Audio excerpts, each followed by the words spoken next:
أعوذ بالله من الشيطان الرجيم بسم الله الرحمن الرحيم Assalamu alaikum wa rahmatullahi wa barakatuh. Muhtaram Müslüman kardeşler. Dinimizde gıybadetler көп türlü. Бар namaz okuda, sadaka birüde, zakat birüde, бар haclarga baruda. Şularның arasında бар uraza degen bir gıybadet. Uraza degeçten elbette indi biz aşamawını көз алдына китеребез. Һәм ураза дигәч, беренче чиратта күз алдына китерәбез Рамазан айы уразасын.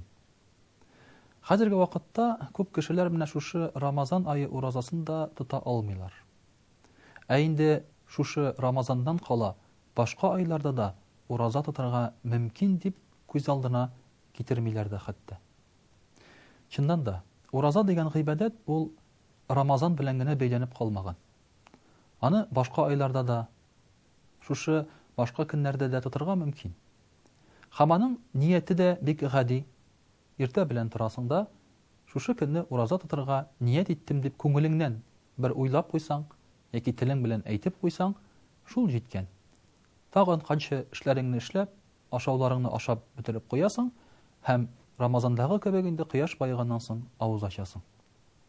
Шулай булгач, уразаны Рамазаннан кала һәрбер көнне тотарга була. Әмма кирәк микән соң ул? Аның берәр нинди өстенлеге, фазиләте, берәр савабы бар микән? Пәйгамбәрбез саллаллаһу алейхи ва саллям әйтә, ураза ди ул тәнебезнең закаты ди. Закат нәрсә дигән сүз ул? Закат ул чистарту дигән сүз. Әйтик, мәсәлән, малның закаты 40тан бер өлешен шушы малның аласыңда фәкыйрьләргә бирәсең. Димәк, малыңны чистарттың. Аның пычрак өлешен, сиңа кирәк булмаган, сиңа насыйп булмаган өлешен бирәсең фәкыйрьләргә, мохтаҗларга. Ә менә инде ураза ул тәннең закаты. Ягъни тәнеңне чистарту булып чыга. Шулай ук Пәйгамбәрбез саллаллаһу алейхи ва саллям әйтә, җәннәтнең бар бер ишеге Райян исемле ди. Шушы җәннәт ишекләреннән Райян дигән керә бары тик ураза тотучылар гына икән. Һәм ахыр чиктә кешеләргә әйтерләр, бармы тагын ураза тотучылар дип. Кешеләр кул күтәрәләр, һәм алар шушында кирип киткәннән соң бу ишекләр ябыла, ул ишектән бүтән беркем дә керми икән. Димәк, менә шушы ураза тоткан кеше өчен җәннәттә хәтта аерым ишек тә бар икән. Бу инде үзе бер дәрәҗә дип әйтергә була. Аллаһ субханаһу ва тааля да әйтә, мин бөтен гыйбадәтләргә дә савапны ди билгеләдем ди. Илля мәгәр ураза өчен генә савапны мин бирәм кыямәт көнендә. Һәм менә шушы кеше белән күрешкәннән соң гына кеше беләчәк уразасы өчен күпме савап алганын. Ни өчен алай? Чөнки адәм баласы үз теләге белән хәләл ризыктан, хәләл хатыныннан, якынлык кылудан яки иреннән баш тартып тора. Ихтибар итегез, хәләл. Чөнки без беләбез, хәзерге заманда хәрам әйбердән дә кеше тыелып бетә алмый. Әгәр дә кеше менә шушы хәрам әйбердән тыелса, без инде ул кешегә булай да рәхмәтле. Аллаһ Тәгалә аңа булай да савабын бирә. Булай да ул кешене мактыйбыз, иманы нык дип, динне дип атыйбыз. Әмма ураза тоткан кеше әле тагын үз теләге белән көндезге вакытта хәләл ризыгыннан, якынлык кылудан үзе ваз кечеп баш тартып тора икән. Моның хикмәте нәрсәдә? Моның хикмәте, мөхтәрәм кардәшләр, бик гади. Аллаһ Тәгалә ризалыгы өчен дип кеше баш тарта, мәсәлән, тыелган әйбердән, хәрам әйбердән. Әмма хәрам әйбердән баш тартырга була Аллаһ ризалыгы өчен дип кенә түгел. Баш тартырга була ул әйбер зыянлы дип тә. Мәсәлән, кемдер тәмәке тартмый, зыянлы дип. Кемдер аракы эчми, зыянлы дип. Кемдер зина кылмый, проблемасы күп аның дип. Моны эшләрмәскә була үзеңнең мәнфәгатеңне генә кайгыртып. Ә менә син хәләл ризыктан баш тарта башласаң, ярый, аша, эш, көннең теләсә кайсы вакытында, әмма син әйтәсең, я Раббым, мин шушы ризыктан да синең ризалыгың өчен үземне чиклим дисең. Яраган әйбердән дә, ягъни синең иманың шул дәрәҗәдә югары ки, син үзеңне чикли башлыйсың инде хәләл әйбердән дә. Моның мөхтәрәм кардәшләр, шулай хикмәтенә ихтибар итсәк, галимнәр әйтә. Бары тик менә шушы иман дәрәҗәсе югары булган очракта гына кеше үзенә хәләл әйберләрне чикләргә тиеш. Әлбәттә, аңа мәҗбүри түгел ул. Әмма ул аны шикли башласа, димәк инде иманы аның югары. Димәк ул Аллаһы Тәгаләнең яратуын, Аллаһы Тәгалә вәгъдә иткән җәннәтне, аның нигъмәтләрен өстенрәк куя шушы дөнья ләззәтенә караганда. Ә бит бу дөньядагы безнең төп ләззәтләребез нәрсә? Ашау, эчү, якынлык кылу һәм йоклау. Менә шушы өч ләззәт бу дөнья белән безне бәйләп тора.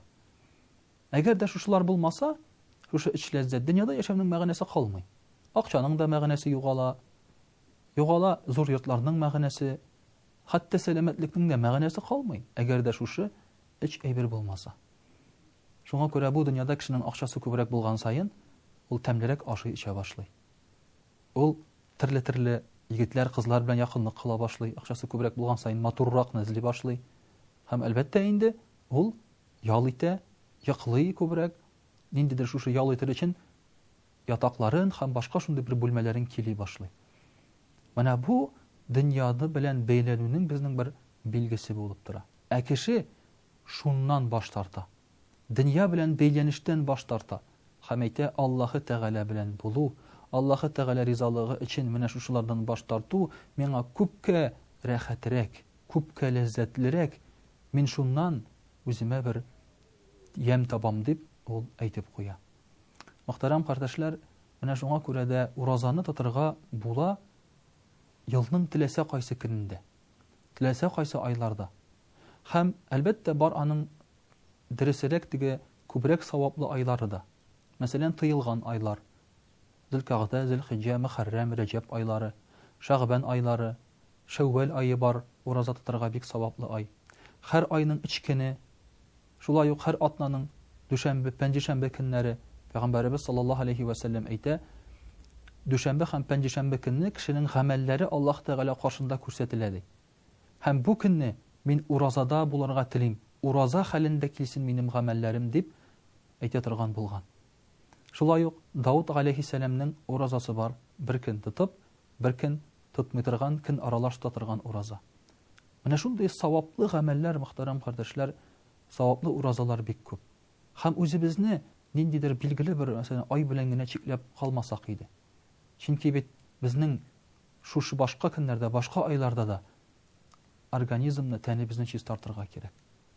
Аллаһ Тәгаләгә без шулай ук якынаерга мохтаҗбыз. Имам Шафиғи әйтә, әгәр дә галим буласыгыз килсә, әзрәк йоклагыз, әзрәк ашагыз ди. Һәм чыннан да хәзерге заманда кешенең проблемасы менә шушы күп ашауда. Һәм шулай ук инде бәлки күп йоклауда безгә зыян китерә торган. Әгәр дә без гыйбадәт аркылы шушы организмны чистартсак, тормышыбызны киләсәк, безнең рухыбыз да, җаныбыз да, тәнебез дә сау, сәламәт булыр, Алла бирса. Вассаламу алейкум ва рахматуллахи ва баракатуһ.